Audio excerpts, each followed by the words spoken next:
Hi friends, எல்லோருக்கும் வணக்கம். Welcome to அதிமதுரனும்.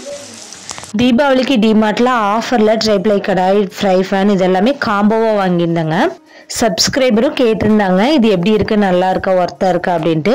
எப்படி இருக்குது அப்படிங்கிறது இந்த வீடியோவில் பார்த்துடலாம் வாங்க. நான் இதை வந்து 1 மந்த்தாக குக் பண்ணிகிட்டு இருக்கேன். டெய்லி சமையலுக்கு இது யூஸ் பண்ணிகிட்டு இருக்கேன். இது எப்படி எல்லா டைப் ஆஃப் குக்கிங்க்கு இது யூஸ் ஆகுது அப்படிங்கிறது எல்லாமே இந்த வீடியோவில் பார்த்துடலாம். இந்த கடாய் வாங்கிட்டு வந்தோடனே குட்டீஸ்க்கு நான் தான் பிரித்து பார்ப்பேன் அப்படின்ட்டு 2 பேருக்கு வந்து அவங்க தான் பிரிச்சுட்டு இருந்தாங்க. பாக்ஸ் பார்த்தீங்கன்னா நல்லா பேக்கிங்கில் கொடுக்குறாங்க, நல்லாவே இருந்துச்சுங்க. 1500 rupeesக்கு ஒரு ஃப்ரை பேன், கடாய், அப்புறம் மேலே லிட்டுங்க க்ளோஸ் பண்ணுறதுக்கு ஒரு லிட்டு. அது வந்து ஸ்டெயின்லெஸ் ஸ்டீல்லே கொடுக்குறாங்க. இந்த கடாய் நல்லா இருக்குங்க, வெயிட்டாகவும் இருக்கு. இது வித்து பார்த்தீங்கன்னா 28 cm வித்துல இருக்கு. அதுக்கு மேலே லிட்டும் பார்த்தீங்கன்னா நல்லா இருக்கு, அது குவாலிட்டி நல்லா இருக்கு.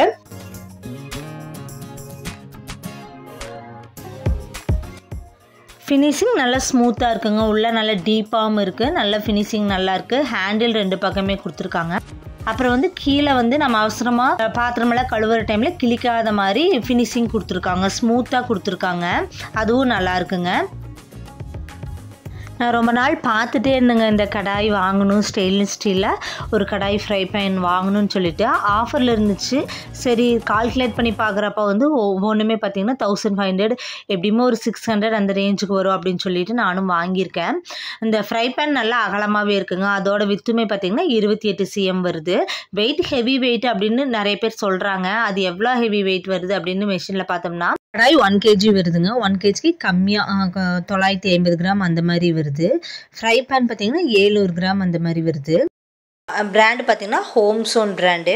இந்த பாக்ஸ்லேயே ஃபுல் டீட்டெயில் கொடுத்துருக்காங்க. நம்ம இதிலே எல்லா டீட்டெயிலுமே நம்மளுக்கு கிளியராக இருக்குங்க. என்னென்ன ஸ்டெயின்லெஸ் ஸ்டீல் யூஸ் பண்ணியிருக்காங்க, என்ன கிரேடில் யூஸ் பண்ணியிருக்காங்க அப்படிங்கிறது எல்லாமே இதில் மென்ஷன் பண்ணியிருக்காங்க. இந்த கடாய் 3 லேயர் கடாய். சென்டரில் மட்டும் அலுமினியம், மேலேயும் கீழேயும் பார்த்தீங்கன்னா கோட்டிங் பார்த்தீங்கன்னா ஸ்டெயின்லெஸ் ஸ்டீல் கொடுத்துருக்காங்க. இன்னரில் 304 ஸ்டெயின்லெஸ் ஸ்டீல், கீழே பார்த்தீங்கன்னா 430 ஸ்டெயின்லெஸ் ஸ்டீல் கொடுத்துருக்காங்க. கேஸு ப்ளஸ் இண்டெக்ஸ் ரெண்டுக்குமே யூஸ் பண்ணுற மாதிரி கொடுத்துருக்காங்க. இந்த ஃப்ரை பேன் 26 cm வருதுங்க வித்து. இதுவும் நல்லா ஹெவியாக இருக்குது. ஹேண்டில் மட்டும் கொஞ்சம் லென்த் கம்மியாக கொடுத்துருக்காங்க.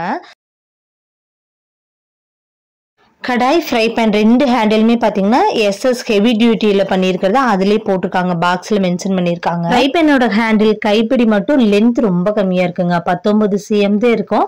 அதுலேயே பார்த்தீங்கன்னா பாதி அந்த மடங்கின மாதிரி இருக்கு இல்லைங்களா, அது பாதி போயிடுது. வித்தே இவ்வளோதான் இருக்குது.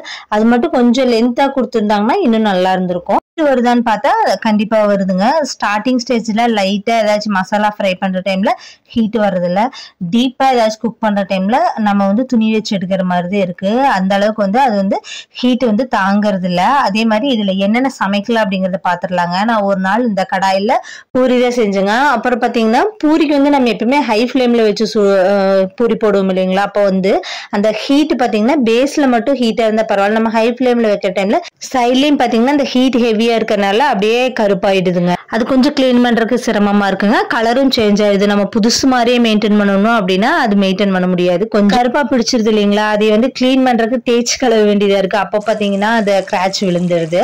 ஃப்ரை பேன்ல இந்த மாதிரி கேரட் ஃப்ரை பண்றதுக்கு, வெண்டைக்காய் ஃப்ரை பண்றதுக்கு, உருளைக்கிழங்கு ஃப்ரை பண்றது, இது எல்லாமே வந்து ஃப்ரை பண்றதுக்கு ஈஸியா இருக்குங்க.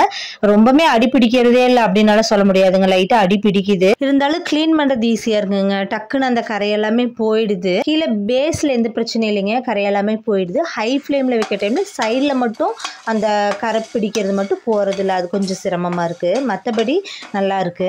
அதே மாதிரி கடாயில 2 பக்கம் ஹேண்டில் வந்து நம்ம டக்குனால எடுக்க முடியாதுங்க, துணி வச்சுதான் எடுக்கிற மாதிரி இருக்கு. ஹீட் வருது.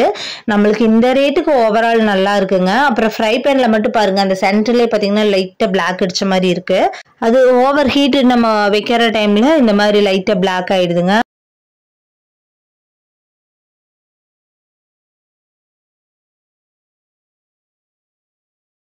சூப்பரா இருக்குங்க. அது ஸ்டெயின்லெஸ் ஸ்டீல்ல தான் இருக்கு, ஹெவி டியூட்டின்னு சொல்லியிருக்காங்க. அது வந்து மேலே லிட்டில் வந்து ஹீட் வராதா அப்படின்னு பார்த்தா ஹீட் வருதுங்க. அதுக்கு ஒரு துணி வச்சு தான் எடுக்கணும். அவசரமாக குக் பண்ணுற டைமில் டக்குன்னு நல்லா தொட்டுட்டோம்னா ஹீட்டு கை சுற்றும். பார்த்துட்டு குக் பண்ணணுங்க. ஓவரால் பார்க்குற டைமில் இந்த ரேட்டுக்கு நல்லாவே இருக்குங்க. கம்மி பட்ஜெட்டில் நம்ம ஒரு நல்ல ஸ்டெயின்லெஸ் ஸ்டீல் ட்ரைப்ளை கடாய் வாங்கணும்னா நம்ம தாராளமாக இதில் இன்வெஸ்ட்மெண்ட் பண்ணலாம். இன்னொன்று முக்கியமாக சொல்ல வேண்டியது என்னன்னா, இதுக்கு அவங்க வாரண்டி எதுவுமே கொடுக்கறது இல்லைங்க. ஆஃப்டர் நம்ம ரொம்ப லாங் டைம் யூஸ் பண்ணி பார்த்தா தான் தெரியும் இது எப்படி இருக்கு அப்படின்னு. ஓவரால் நல்லா இருக்குங்க. டிமார்ட்ல பர்ச்சேஸ் பண்றது எல்லாமே மேக்ஸிமம் நல்லாதான் இருக்கு. பிராண்டு எல்லாமே குவாலிட்டி எல்லாமே நல்லாதான் இருக்கு. இங்கிட்ட இரும்பு கடாய் இருக்குங்க. அப்புறம் பாத்தீங்கன்னா பேன், ஃப்ரை பேன் மாதிரி வச்சிருக்கேன். ஆனா வந்து காலையில அவசரமா குக் பண்ணிட்டு உடனே வாஷ் பண்ணி வைக்கணும். நம்ம குட்டீஸ்ல எல்லாம் பார்த்துட்டு கொஞ்சம் லேட் ஆனாலும் அது லைட்டா துரி ஏறின மாதிரி ஆயிடுது. அதை மெயின்டைன் பண்றது கொஞ்சம் சிரமமா இருக்கு. அதுக்காகவே மெயின் ஸ்டீல் ஒன்று வாங்கணும்னு நினைச்சிட்டு இருந்தேன். அது இல்லாம எங்கிட்ட குக்வேர் செட்டு இல்ல, நார்மல் அலுமினியம் குக்வேர் இருக்குங்க. அதனால வாங்கி பார்க்கலாம் அப்படின்னு ரொம்ப நாள் வெயிட் பண்ணி 3 பீஸ் காம்போல வாங்கியிருக்கேன்.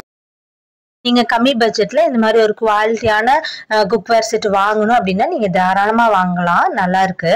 சின்ன சின்ன மைனஸ் இருக்குங்க அந்த ஹீட் வருது. மற்றபடி ஓவரால் ஓகே. இந்த ப்ராடக்ட் ரொம்ப நாள் வாங்கணும்னு நினைச்சிருப்பீங்க. இந்த வீடியோ உங்களுக்கு யூஸ்ஃபுல்லா இருக்கு நம்புறேங்க. உங்க ஃப்ரெண்ட்ஸுக்கும் ஷேர் பண்ணி விடுங்க, சப்போர்ட் பண்ணுங்க. வீடியோ பிடிச்சிருந்தா ஒரு லைக் பண்ணுங்க, சப்ஸ்கிரைப் பண்ணுங்க. பிடிச்சிருந்தா ஷேர் பண்ணி விடுங்க. இதே மாதிரியான இன்னொரு இன்ட்ரெஸ்டிங்கான வீடியோவில் பார்க்கலாம். Bye friends, thank you.